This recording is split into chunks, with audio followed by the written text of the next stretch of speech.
오늘 함께 나눌 말씀 마태복음 26장 1절부터 5절까지 말씀입니다. 마태복음 26장 1절부터 5절까지 말씀을 같이 읽겠습니다.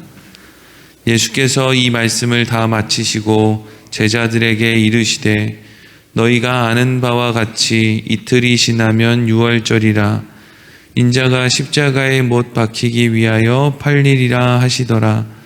그때 대제사장들과 백성들의 장로들이 가야바라 하는 대제사장의 관정에 모여 예수를 흉계로 잡아 죽이려고 의논하되 말하기를 민날이 일어날까 하노니 명절에는 하지 말자 하더라. 아멘. 오늘은 명절에는 하지 말자 하더라 하는 제목으로 말씀을 나누도록 하겠습니다. 오늘 본문의 말씀은 이제 예수님께서 나귀를 타고 예루살렘 성에 입성하신 이후에 많은 예수님을 환호했던 사람들에게 하나님의 말씀을 가르쳐 주시고 또 이후에 제자들에게도 예수님에게 또 무례한 질문을 하는 종교 지도자들에게도 또 바로 어제까지 나눈 말씀과 같이 이후에 감람산에서 조용히 예수님에게 세상 끝의 징조에 대해서 묻는 그런 제자들의 질문에 대해서 말씀해 주시고 답을 해 주시고 하는 장면들을 쭉 기록해 놓은 다음에 바로 이어지는 말씀은 예수님께서 어떤 말씀을 하는 장면입니까? 나는 그래서 내 결론은 그래서 내가 이제 십자가에서 죽을 것이다. 내가 십자가에 팔리게 될 것이다. 라고 하는 것이 나의 결론이다. 이리로 이제 이어지고 있는 것을 보게 됩니다. 오늘 1절과 2절을 다시 같이 읽어보겠습니다. 시작. 예수께서 이 말씀을 다 마치시고 제자들에게 이르시되 너희가 아는 바와 같이 이틀이 지나면 유월절이라 인자가 십자가에 못 박히기 위하여 팔리리라 하시더라. 아멘. 예수님이 십자가에서 죽으실 때가 임박했죠. 예수님은 예수님이 말씀을 전하실 때 그래서 이 말씀을 전하면 무리들이 이 말씀을 듣고 따를 것이다. 또 제자들이 이 말씀을 듣고 따를 것이다. 종교 지도자들이 변화될 것이다 라고 하는 어떤 그런 기대를 가지고 말씀을 하신 게 아니죠. 왜? 예수님은 이 땅에 죽으러 오셨으니까요. 예수님이 이 땅에 죽으러 오셨다라는 것은 예수님이 어떤 이야기를, 어떤 삶을, 어떤 기적을 행해도 도무지 사람들은 변하지 않을 거라는 것을 이미 알고 오셨다는 거예요. 여러분, 사람이 변합니까? 변하지 않는 나의 모습을 볼 때마다 깜짝깜짝 놀라죠. 그래서 우리에게 있어서 예수님이 십자가에서 죽으셨다는 것은 참으로 놀랍고 귀하고 감사할 일이죠. 만약에 우리가 우리의 생각대로 얼마든지 변할 수 있으면, 어제 내가 결단하면 오늘 새로운 나의 모습으로 살아갈 수 있으면 사실 우리에게 있어서 예수님의 십자가는 큰 의미가 없을 수도 있어요. 다 똑바로 살면 되니까.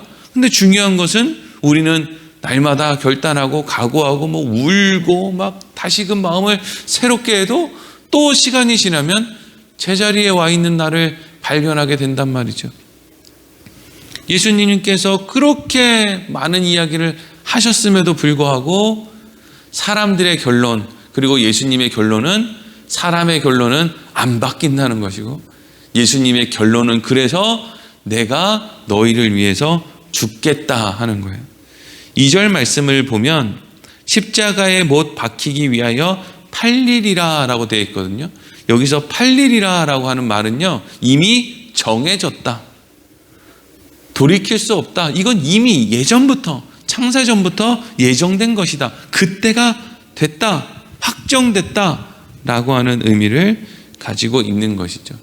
그러니까 하나님의 계획은 선하신 계획이다라는 것을 우리는 무엇을 통해서 완전히 이해할 수 있느냐면요, 예수님께서 이 땅에 오셔서 우리를 위해서, 하나님의 백성을 위해서 죽으신 그 계획을 하나님이 실행하시는 걸 보면 우리는 우리가 이해를 못해서 하나님의 계획이 선하니 선하지 못하니 이걸 이야기하지, 우리가 하나님의 계획을 이해한다면 하나님의 모든 계획이 다 선하다라는 것을 알게 되겠구나라는 것을 예수님의 십자가 계획을 통해서 우리가 알게 된다는 겁니다. 그런데 하나님께서 십자가의 그때 하나님의 계획을 이루시는 그때를 인간의 힘으로 앞당기거나 아니면 미루거나 아니면 가로막거나 할 수 있느냐? 오늘 말씀을 보면 그렇게 할 수 없다라는 것을 우리가 알 수가 있죠. 그래서 이어지는 말씀 3절부터 5절까지 말씀은 이렇게 기록되어 있습니다. 읽겠습니다. 그때 대제사장들과 백성의 장로들이 가야바라 하는 대제사장의 관정에 모여 예수를 흉계로 잡아 죽이려고 의논하되 말하기를 민란이 날까 하노니 명절에는 하지 말자 하더라. 아멘. 예수님을 죽일 계획을 가지고 있었던 종교 지도자들이 지금 한 곳에 모여서 어떤 계획을 세우고 있습니까? 어떻게 하면 예수를 죽일까? 어떻게 죽이면 잘 죽였다고 소문이 날까? 이걸 가지고 이제 연구를 하고 있는 거예요. 근데 이렇게 연구하고 고민했던 결론이 뭐였습니까? 유월절을 지키기 위해서 지금 전국에서 많은 사람들이 예루살렘으로 모여들고 있는데 그 사람들은 이미 예수에 대한 소문을 다 들었기 때문에 예수를 우리가 어떻게 해서 해코지하고 죽인다라고 하는 소문이 나면 우리한테 절대 유익이 없다. 그러니까 유월절 끝나고 사람들 다 돌아가고 그렇게 좀 잠잠해지면 우리가 은밀하게 저 예수라는 사람을 죽이자. 그게 우리에게 유익이다. 이렇게 이제 결론을 냈다는 거예요.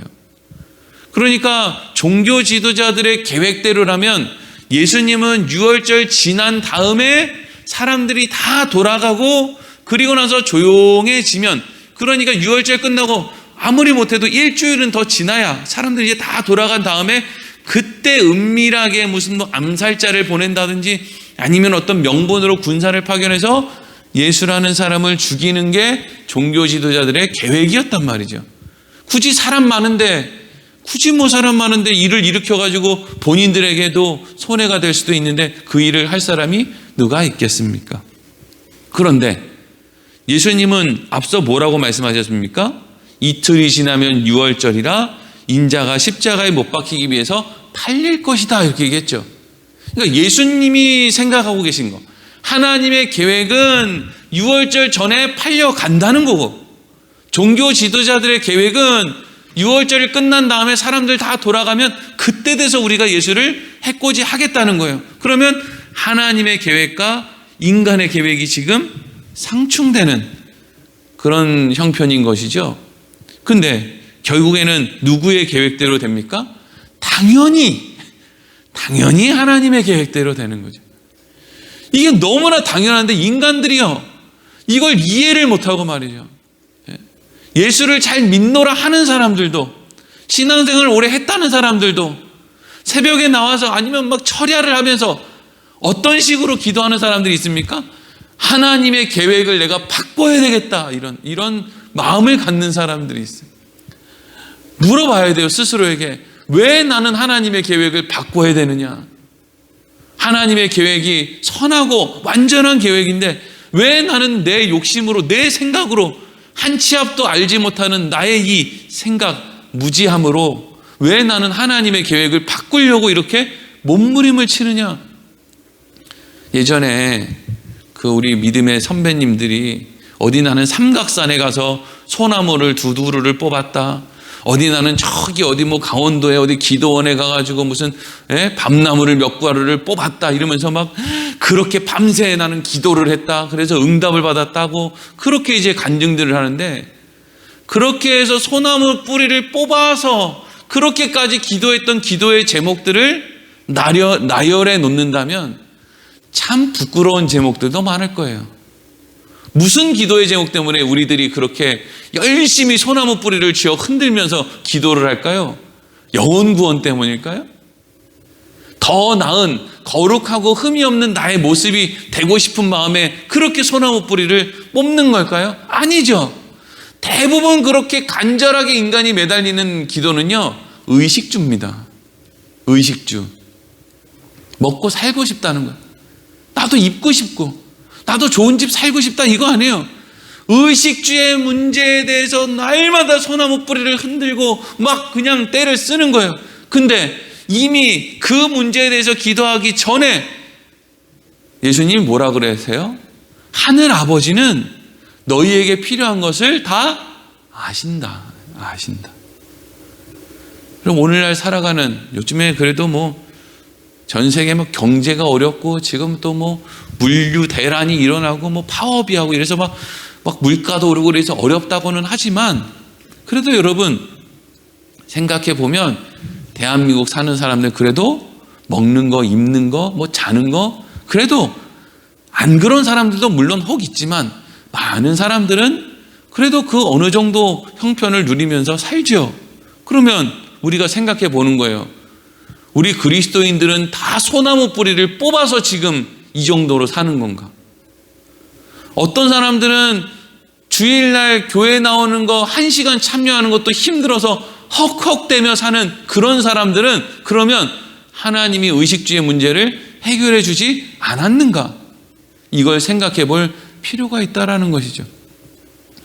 하나님의 계획은 예수님이 유월절 되기 전에 잡혀가는 게 하나님의 계획이에요. 종교 지도자들의 계획은 유월절 끝난 다음에 사람들 다 돌아간 다음에 예수님을 붙드는 게 종교 지도자들의 계획이에요. 하나님의 계획이 당연히 이기는 것이죠. 그러면 어떻게 하나님의 계획이 이기느냐? 오늘 본문 말씀 저 아래쪽에 보면 마태복음 26장 21절부터 25절까지 말씀이 나오거든요. 이때 예수님께서 붙잡히시기 전에 소위 마지막 만찬이라고 불리우는 그 만찬의 자리에서 예수님이 가룟 유다를 향해서 또 제자들을 향해서 이런 말씀을 하세요. 제가 21절부터 25절까지 읽어볼게요. 그들이 먹을 때에 이르시되 내가 진실로 너희에게 이르노니 너희 중 한 사람이 나를 팔리라 하시니 그들이 몹시 근심하여 각각 여짜오되 주여 나는 아니지요. 대답하여 이르되 나와 함께 그릇에 손을 넣는 그가 나를 팔리라. 인자는 자기에 대하여 기록된 대로 가거니와 인자를 파는 그 사람에게는 화가 있으리로다.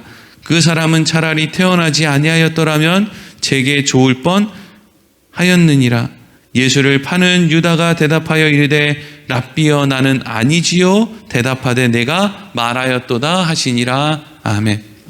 예수님이 마지막 만찬의 때 제자들과 함께 떡과 또 음료를 마시면서 또 그릇에 떡을 뭐 찍어 먹는 뭐 이렇게 이제 거기에 이렇게 떡을 찍어 먹으면서 너희 중에 나를 팔 사람이 있다 이런 이야기를 하는 거예요.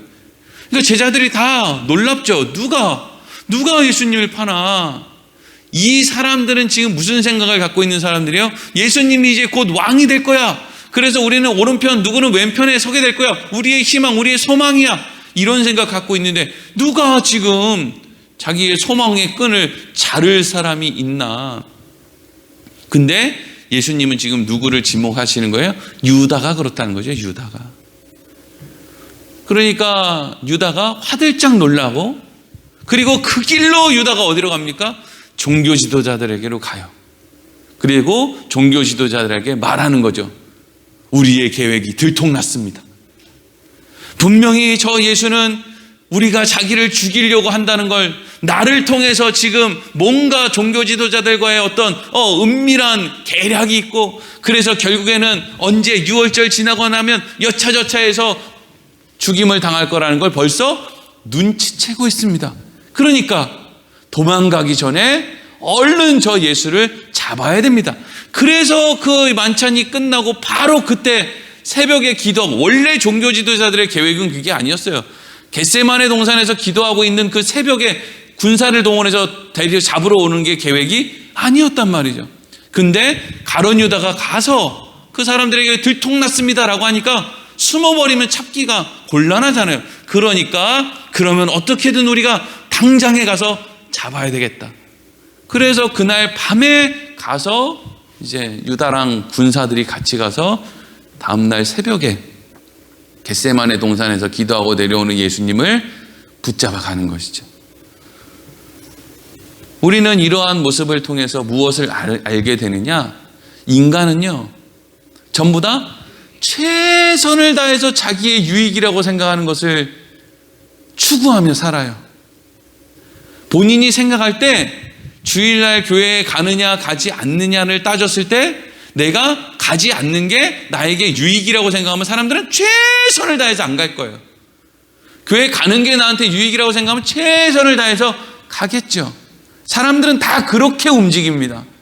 이게 생각했을 때 얘가 한 60%가 유익이고 얘는 40%가 유익이면 다 최선을 다해서 60%를 향해서 그렇게 선택하며 살아가는 게 인간의 모습이죠. 그래서 종교 지도자들은 예수를 죽이려고 했고, 가룟 유다는 최선을 다해서 예수를 팔아먹으려고 했고, 제자들은 최선을 다해서 예수님 눈에 잘 보이려고 하다가 여차하니까 다 수틀리니까 도망가 버렸고, 빌라도는 예수님이 죄가 없다라는 걸 알면서도 또 자기의 유익을 위해서 선택해서 예수님을 그냥 내놓고 자기는 그냥 손이나 씻고 나는 이 일에 관련이 없다. 손 씻고 관련 없다 그러면 관련 없습니까? 그냥 다 그러고 사는 거예요. 근데 다 그러고 사는 그 안에서 뭐가 지금 이루어지고 있는 거예요? 하나님의 계획이 이루어지고 있다는 거죠. 그러니까 우리는 이런 말씀을 통해서 뭘 알 수 있는 거예요? 아, 내 뜻대로 안 된다고 해서 우리가 낙심할 필요가 있다는 거예요? 없다는 거예요? 없다. 왜? 저마다의 최선을 다하는 삶을 사는 그걸 통해서 하나님은 하나님의 역사를 이루어 가신다 하는 거죠. 한치의 오차도 없이, 1분 1초의 차이도 없이, 예수님이 언제 십자가에 매달리시면 언제 십자가에서 내려오는 그 모든 일들이 다 하나님의 계획 안에서 이루어지는데, 그것이 하나님께서 인간의 어리석음들을 다 통틀어서 그걸 다 사용해서 하나님은 하나님의 역사를 이루신다. 그러니까요, 우리 이런 생각할 수 있어요. 아니, 저 사람들이 저렇게 악한 짓을 하면 하나님의 계획이 틀어지는 거 아니야? 혹은 우리가 열심히 복음 전하고 전도하고 열심히 뭔가를 해야 되는데 우리가 교회들이 뭔가 열심을 다하지 않으니까 하나님의 때가 자꾸 늦춰지고 주님 다시 재림 안 하시고 이러는 거 아니야? 아니요. 창세 이후로 아담과 하와가 에덴 동산에서 쫓겨난 이후로요, 하나님을 돕는 인간은 없어요. 누가 돕습니까? 한 명만 꼽아보세요. 질질 끌려와서 쓰임받지요. 예? 요나 같은 사람 보세요. 하나님이 이거 하라 그랬더니 못하겠다고 그냥 정반대로 막 그냥 도망가다가 다시스로 가다가, 근데 거기서 붙잡혀 오는 과정을 통해서 하나님이 요나에게 하나님이 어떤 분인지를 그냥 알려줄 뿐이죠. 요나가 잘난 게 아니고 요나는 도망가는 사람이에요. 다 도망가는 사람이죠. 모세 도망가는 사람이죠. 살인자 아닙니까? 80이나 돼서야 하나님의 말에 귀를 기울일 수 있는 인간이 모세 아니에요. 누구나 다 마찬가지예요. 그런데 그런 못난 인간들을 통해서 하나님은 하나님의 계획과 역사를 이루어 가셨단 말이에요. 그러니까 오늘날 내 계획과 내 방법이 조금 틀어진다, 아니 이래가지고 될까라는 생각이 들어도 결국 어떻게 된다고요? 하나님의 계획과 역사는 시간표에 따라서 정확하게 된다고요? 안 된다고요? 된다고요. 안 되면 하나님을 왜 믿습니까? 우리가 그렇게 실력 없는 하나님을 왜 믿냐고요? 차라리 나를 믿지, 잘난 나를 믿지, 계획표 하나도 제대로 못 이루는 하나님을 왜 믿습니까? 하나님께서 이루셨다는 거예요. 인간들의 완악함이 눈에 보이는 그 상황에서 그 완악함들을 다 이용해서 하나님의 구원의 계획을 완성하셨다는 거죠. 그러니까 우리는 기도할 때 무슨 기도하는 거예요? 하나님의 계획은 다 선하십니다. 의심하지 않습니다. 하나님, 우리가 하나님의 계획을 믿고 의심하지 않고 평강 안에서 담대하게 살게 하여 주시옵소서. 이게 우리의 기도 제목이죠. 여러분, 우리가 근심하고 걱정하면 키를 한 자라도 크게 할 수 있습니까? 키를 한 자라도 크게 할 수 없다는 거 아니에요, 성경은. 근데 왜 그렇게 울상을 하고 살고 있냐는 거예요. 그렇게 울상을 하고 근심하고 걱정하고 살면 뭐가 달라지냔 말이에요. 안 달라진다는 거죠. 그러니 너를 생각해서 근심 걱정하고 있지 말고 하나님께서 예수 그리스도를 통해서 하나님의 선한 계획을 이루셨다라는 것을 주목하면서 오늘 입술이 덜덜덜 떨려도 웃으라는 거예요. 입술이 덜덜덜 떨려도, 근심 걱정이 돼서 눈이 막 파르르 떨려도 그냥 웃으라는 거예요. 너를 믿지 말고 뭘 믿고요? 아버지를 믿고. 그게 예수를 믿는 거예요. 하나님의 뜻은 별 볼 일 없어서 하나님 뜻대로 말고요, 제 뜻대로 해주세요, 저 예수님 믿습니다, 이게 예수를 믿는다는 게 아니고요. 하나님은 한 치 앞도 모르는 이 어리석은 내 계획과 내 뜻이 아니라 가장 선하고 복된 아버지의 뜻대로 모든 일을 이루어 주실 줄 믿습니다. 이게 예수를 믿는 거라고요. 나를 위해 예수 그리스도를 허락하신 그 하나님의 은혜, 선함을 우리가 믿는 거, 그게 예수를 믿는 거죠. 오늘 하루도 하나님께서 우리 인생에 만들어내실 것들을 깊이 생각하며 또 기대하며 그렇게 살아가는 하루 되기를 소망합니다. 기도하겠습니다.